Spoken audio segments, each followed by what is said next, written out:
मानव जीवन का अस्तित्व लाखों साल पुराना है। हमारे पूर्वजों के जीवन में समय के साथ साथ अनेक परिवर्तन आए। मानव के अनेक पूर्वजों की अनेक प्रजातियों ने इस धरती पर कई सालों तक अपना अस्तित्व कायम किया था। कुछ तो समय के साथ विलुप्त हो गए और कुछ इस पृथ्वी के अनेकों परिस्थिति को झेलते हुए खुद को आधुनिक इंसान के रूप में ढाला। समय के साथ साथ हमारे पूर्वजों में कई बदलाव देखे गए थे। कहा जाता है कि लगभग 70,000 साल पहले अफ्रीका से आदि मानव का एक दल भारत में आया और 45,000 साल पहले भारत से उनका एक दल यूरोप की ओर गया और 33,000 साल पहले यहीं से एक और दल ऑस्ट्रेलिया की तरफ चले गए, जो कि ये दर्शाता है कि मानव प्रारंभिक समय से ही घुमक्कड़ प्रवृत्ति का जीव रहा होगा।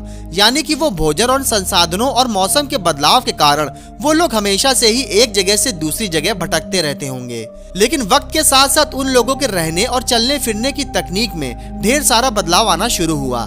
साथ ही उनके शरीर की बनावट में धीरे धीरे पहले के मुकाबले काफी बदलाव होने लगे थे। वन मानव की तरह दिखने वाले वो प्राणी दरअसल गोरिल्ला चिंपांजी की तरह दिखने वालों को ही वन मानव कहा गया है। लेकिन समय के साथ साथ इनमें से कुछ प्रजाति अलग हो गई, जो कि उन प्रजातियों की तरह बिल्कुल नहीं थी। ये जीव एक पेड़ से दूसरे पेड़ पर कूदते रहते थे, बस कभी कभी जमीन पर उतर आते थे। खाद्य संग्रहण और शिकार को छोड़कर उन प्रजातियों के लिए और कोई चिंता का विषय नहीं था। वो पेड़ से फल संग्रह करके खाते और जमीन पर मरे हुए जीवों का मांस खा लेते थे। यानी कि वो शुरुआती काल से ही इसी तरीके का जीवन बिताते थे। अधिकांश वैज्ञानिकों का मानना है कि अन्य मानव प्रजातियों के मुकाबले हमारे जीवित रहने का असली कारण ये है कि हमारे पास विकसित होने के लिए एक बड़ा मस्तिष्क था।